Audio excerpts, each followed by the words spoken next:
la persona maravillosa de Jesucristo. Señor, cancelamos el temor, cancelamos todo plan del enemigo para dañar, para robar, para destruir, Señor. En el nombre de Jesús, Señor, que tengamos esa esperanza viva en ti, pero esa esperanza también nos lleve a ser responsables espiritualmente, en oración, en intercesión, Señor. Que haya un derramamiento de tu Espíritu Santo sobre Colombia, sobre las naciones, sobre cada familia aquí representada, sobre mis hermanos que están orando conmigo, Señor. Padre, que sea, Señor amado, tu presencia la que nos inspire. En el nombre de Jesús, Señor, que haya un discernimiento espiritual, que seamos dirigidos por ti, Señor. No por los odios, no por los temores, no por las venganzas. Señor, ya basta de tanta venganza, de tanto odio en medio de nuestra nación, Señor. Pon un espíritu de arrepentimiento, un espíritu de perdón, Señor, un espíritu de reconciliación, Señor, aún en la iglesia, Señor.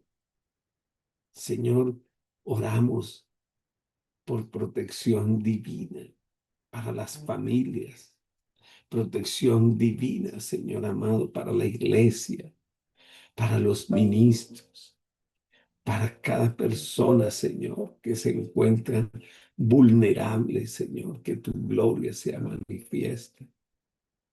Señor, en el nombre de Jesús, toda ruina, Señor, toda escasez, toda pobreza, Señor, que esté llegando a las familias por causa de la corrupción, por causa de abandonarte a ti, Señor, no mirarte a ti. Toda esta ruina por causa de la hechicería, de la brujería, de la santería, del vudú, lo declaramos sin poder y sin autoridad. Señor, levanto tu nombre en esta hora.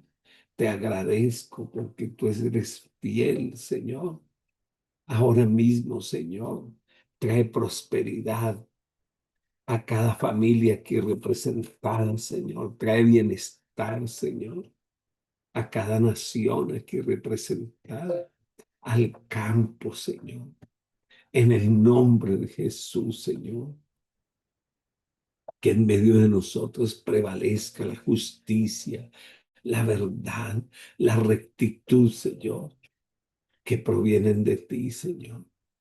Levántate, levántate, Señor, y trae un despertar espiritual en toda Colombia, en todas estas familias aquí representadas, en cada nación representada, Señor.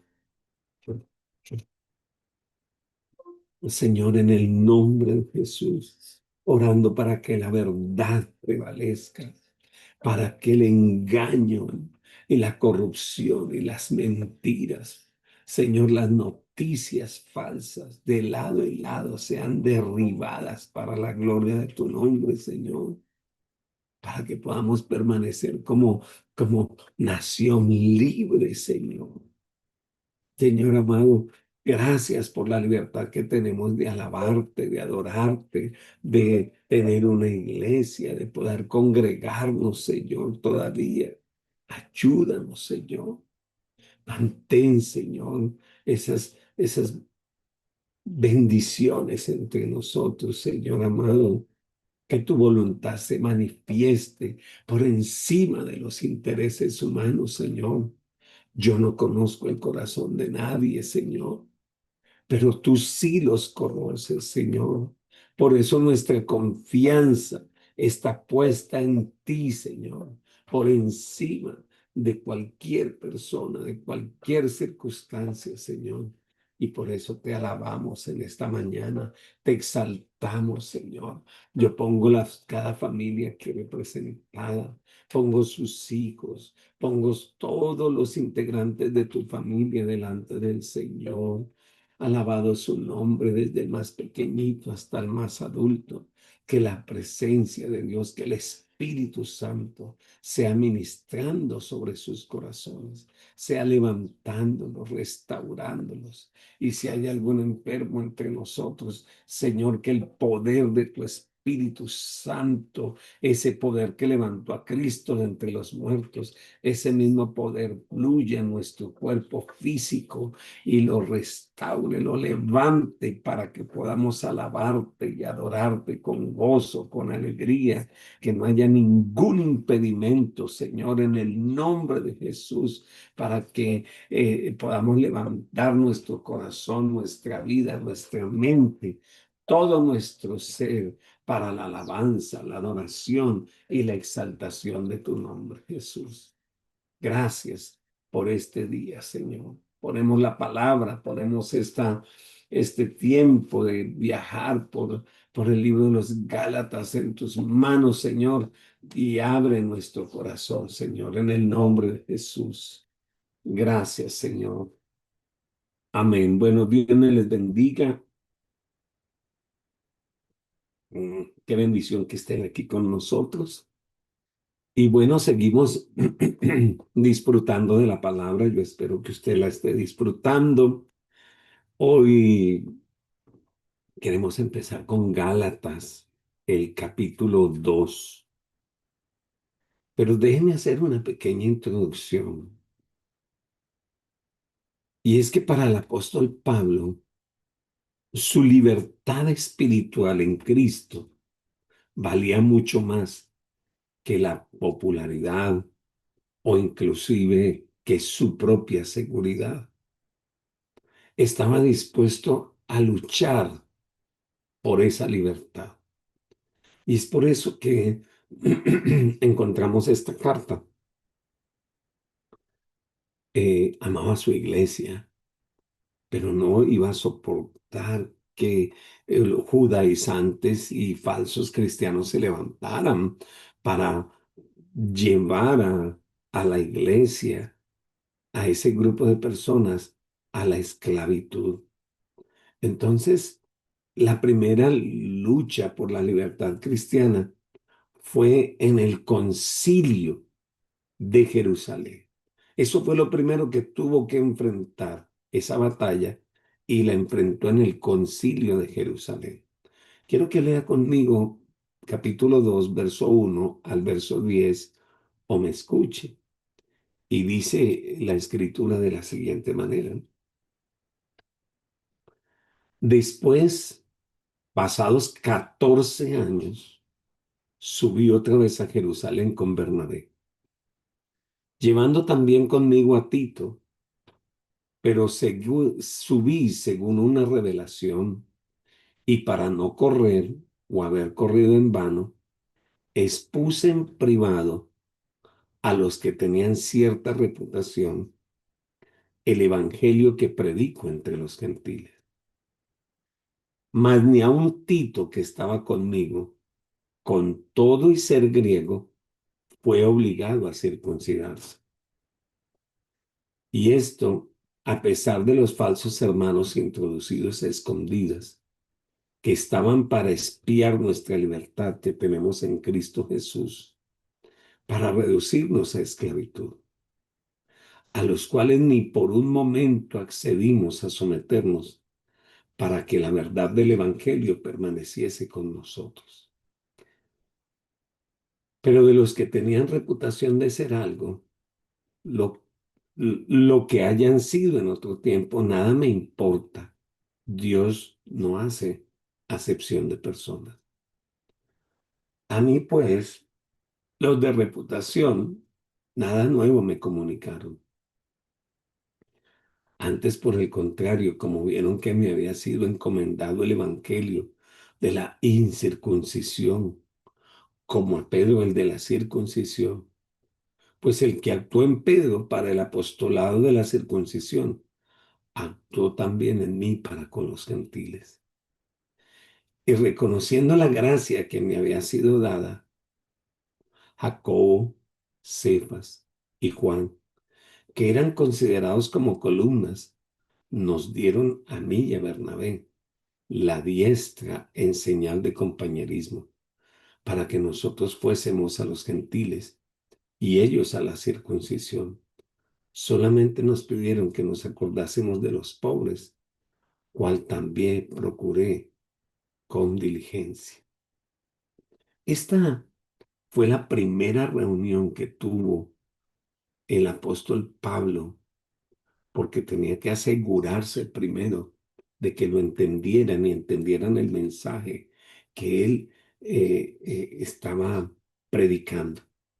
Pero luego tuvo otra segunda reunión en privado, y esta reunión la tuvo con Pedro. Siga leyendo conmigo el versículo 11.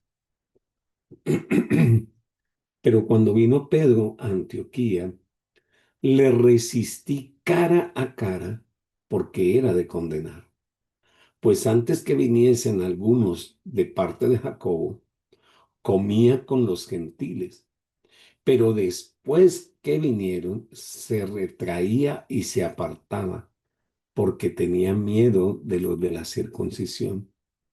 Y en su simulación participaban también los otros judíos, de tal manera que aun Bernabé fue también arrastrado por la hipocresía de ellos.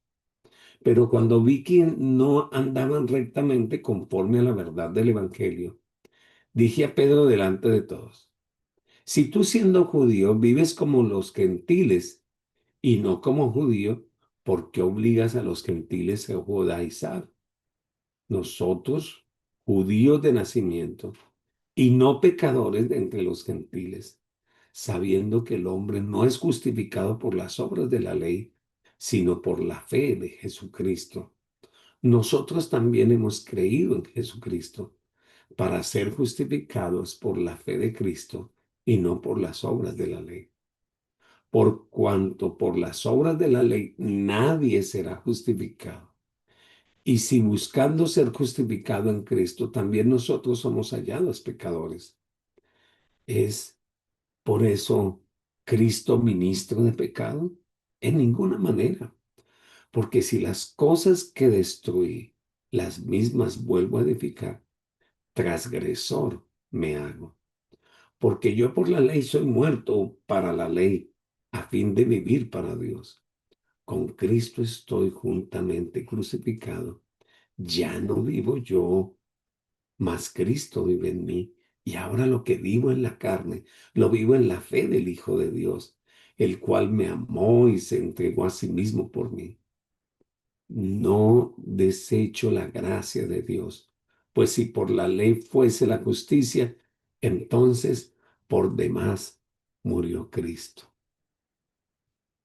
Una de las cosas que nosotros vemos es que el apóstol Pablo no batalló o no hizo esta pelea, ah, si no hubiese visto que esa primera iglesia se podía convertir en algo más que otra secta judía. Por eso Pablo hace esta defensa. Y hace esta defensa porque dice: si yo no defiendo ahora la iglesia, pues esa mezcla entre ley y gracia, lo único que hubiese formado es una secta judía. Pero Pablo predicaba con mucho valor el evangelio y predicaba la libertad del legalismo, el cual fue llevado ese mensaje con mucha fuerza y con mucha convicción de parte de él. Hubo unos actos en este drama de presentarse y ir ante el concilio de Jerusalén, pero quiero que tratemos de familiarizarnos un poquito de quiénes estaban con Pablo y de quiénes estuvieron en todo esto. Uno de ellos, pues, era Pablo, ¿verdad? El gran apóstol a los gentiles. Pero aquí habla de otra persona. Era Bernabé. ¿Quién era Bernabé? Bernabé era uno de los amigos más cercanos que tenía Pablo. En efecto, cuando Pablo trató de entrar en comunión con la iglesia, porque recuerde que Pablo no tenía comunión con la iglesia, la gente le tenía miedo, la gente conocía la historia y por eso no le tenía confianza. La persona que introdujo a la iglesia de Jerusalén y le abrió puertas a Pablo fue Bernabé. Mire lo que dice Hechos capítulo 9, versos 26 al verso 28. Mira lo que dice. Dice, cuando llegó a Jerusalén, trataba de juntarse con los discípulos, pero todos tenían miedo, no creyendo que fuese discípulo. Entonces Bernabé, tomándole, lo trajo a los apóstoles y les contó cómo Saulo había visto en el camino al Señor, el cual le había hablado, y como en Damasco había hablado valerosamente en el nombre de Jesús, y estaba con ellos en Jerusalén, y entraba y salía. Entonces Bernabé, inclusive su nombre, el nombre de Bernabé, significa hijo de consolación. Ya este fiel hermano siempre se encuentra, cada vez que usted lo encuentra en la Biblia, lo va a encontrar animando a alguien. Cuando el Evangelio llegó a los gentiles en Antioquía, fue Bernabé quien fue enviado para animar a los hermanos a su fe. A mí como pastor me encantaría tener muchos Bernabés al lado mío. Me encantaría que mis colaboradores tuvieran el espíritu de Bernabé. Así que desde los primeros días, Bernabé estuvo relacionado con los creyentes gentiles. Fue el que llevó a Pablo también a la iglesia de Antioquía. Era un hombre puerta, era de esas personas que son tan necesarias en el ministerio. ¿Sabe? Yo he podido llegar a muchos lugares, a predicar a muchas ciudades e iglesias por personas puerta. En Costa Rica yo tengo un hombre puerta muy especial, el pastor José Varela. A él lo conocen en todo ese país. Y yo por consiguiente conozco muchas iglesias porque él ha sido el que me ha llevado, el Bernabé, el que dice, venga, vaya, predique aquí, predique allá. Qué lindo tener Bernabés. Mire lo que dice Hechos capítulo 11, versos 25 y 26. Dice, después fue Bernabé a Tarso para buscar a Saulo y hallándole, le trajo a Antioquía y se congregaron allí todo un año con la iglesia y enseñaron a mucha gente y los discípulos se les llamó cristianos allí por primera vez. Y los dos trabajaron, los dos sirvieron, enseñaron, pero también ayudaron a los pobres. ¿Quiere leer? Hechos 11, versos 27 al verso 30. En aquellos días, unos profetas descendieron de Jerusalén a Antioquía, y levantándose uno de ellos llamado Ágabo, daba a entender por el Espíritu que vendría una gran hambre en toda la tierra habitada, la cual sucedió en el tiempo de Claudio. Entonces los discípulos, cada uno conforme a lo que tenía, determinaron enviar socorro a los hermanos que habitaban en Judea, la cual en efecto hicieron, enviando a los ancianos por mano de Bernabé y Saulo. Así que Bernabé fue buen amigo, fue conector, fue consolador, ayudaba a los pobres, predicaba, enseñaba al lado de Pablo. Acompañó inclusive a Pablo en su primer viaje misionero y vio cómo Dios los bendecía en la predicación y en la enseñanza. Bueno, entonces Pablo fue acompañado a ese concilio en Jerusalén por Bernabé, pero había otro que también lo acompañaba y era Tito. ¿Y quién era Tito? Tito era un gentil creyente que trabajó con Pablo y evidentemente fue ganado para Cristo a través del ministerio de Pablo. La escritura nos da a entender que Tito era un joven, que Tito también era una persona con mucha sabiduría. Y dice la escritura en Tito capítulo 1, verso 4, dice, a Tito verdaderamente, hijo en la comunión, en la común fe, gracia, misericordia y paz de Dios y Padre del Señor Jesucristo. Tito fue resultado del ministerio del apóstol Pablo y ministró junto con los apóstoles entre los gentiles. Y él fue llevado a esa reunión, a ese concilio en Jerusalén, pero fue llevado como ejemplo de las iglesias gentiles. Mire, este es un gentil. Vea lo que Dios ha hecho. Hermano, venga, testifique en esta reunión. Ese mismo Tito ayudó a Pablo visitando algunas iglesias diferentes, ayudándole inclusive a resolver problemas. En algunas ocasiones dejaron a Tito resolviendo problemas. ¿Sabe quién fue uno de los colaboradores de Tito cuando el apóstol Pablo le escribe las cartas a la iglesia de Corinto? La Biblia dice que Pablo le escribió unas cartas a Corinto y en medio de eso envió a Tito a ayudar a resolver el problema que tenían. ¿Recuerdan que la iglesia de Corinto era una iglesia que era sectarista, unos con Pablo, otros con Apolos, otros con Cefas, tenían problemas de inmoralidad sexual en su iglesia? Eran clasistas, los ricos comían primero, los pobres comían las obras. Y el apóstol Pablo tenía tanta confianza en Tito que lo envía a ayudar en medio de ese problema.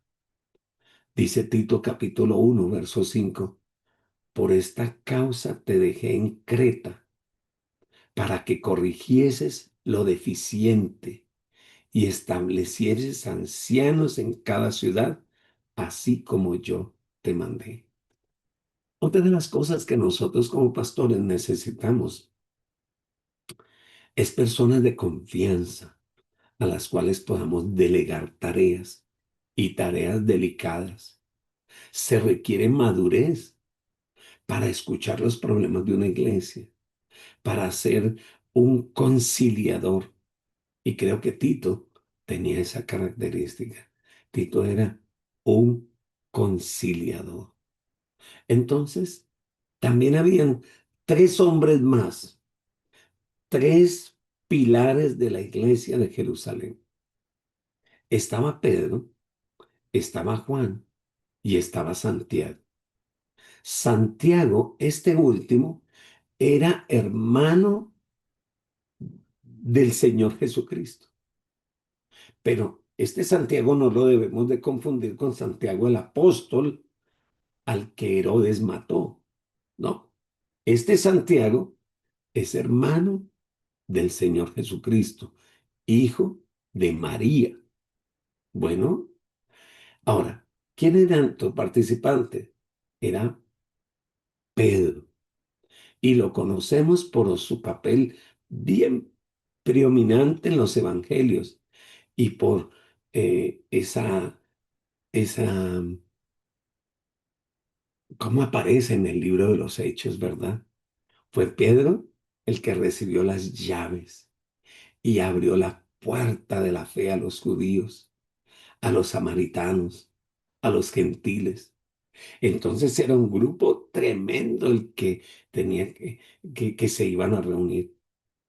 Juan también participó de este concilio y se conoce como uno de los tres íntimos discípulos de Cristo. Juan era ese discípulo que recostaba su cabeza en el pecho del maestro y, y colaboró con Pedro en el ministerio de la palabra. Déjeme hacer otra lectura. Vaya conmigo a Hechos capítulo 3, verso 1 al verso 10. Pedro y Juan subían al templo a la hora novena de la oración, y era traído un cojo de nacimiento a quien ponían cada día a la puerta del templo que se llama La Hermosa, para que pidiese limosna de los que estaban en el templo. Cuando vio a Pedro y a Juan que iban a entrar en el templo, les rogaba que les diese limosna. Pedro, con Juan, fijando en él los ojos, le dijo: míranos. Entonces él estuvo atento, esperando recibir algo de ella. Mas Pedro dijo: no tengo plata ni oro, pero lo que tengo te doy. En el nombre de Jesucristo de Nazaret, levántate y anda. Y tomándole por la mano derecha le levantó, y al momento se le afirmaron los pies y los tobillos, y saltando se puso en pie y anduvo y entró con ellos en el templo, y andando y saltando y alabando a Dios. Y todo el pueblo le vio andar y alabar a Dios. Y le reconocían que era el que se sentaba a pedir limosna en la puerta del templo, La Hermosa. Y se llenaron de asombro y espanto por lo que había sucedido. Déjeme darle solamente unos pequeños detalles más acerca de Santiago.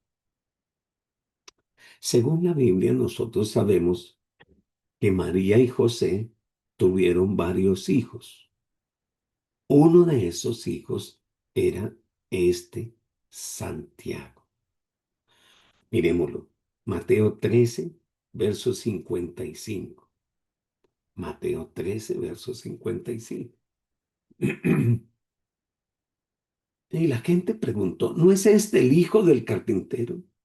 ¿No se llama su madre María y sus hermanos Jacobo, José y Simón y Judas? Ahora, quiero decirle que es muy importante que ustedes, cuando leen aquí Jacobo, es el mismo Santiago, ¿ok? Jacobo o Santiago es el mismo. Ahora, Jesús nació del poder del Espíritu Santo y no por, por voluntad humana, pero los hermanos de nuestro Señor Jesucristo sí. Ahora, ¿sabe? Ellos no creían en Él. Mientras estuvo Jesús en su ministerio y estuvo en vida, ellos no creían en Él. Pero después de su resurrección, encontramos a sus hermanos, encontramos a su mamá, siempre reunida con la iglesia primitiva. Sus hermanos estuvieron ahí. Mire lo que dice Hechos, capítulo 1, verso 13 y verso 14.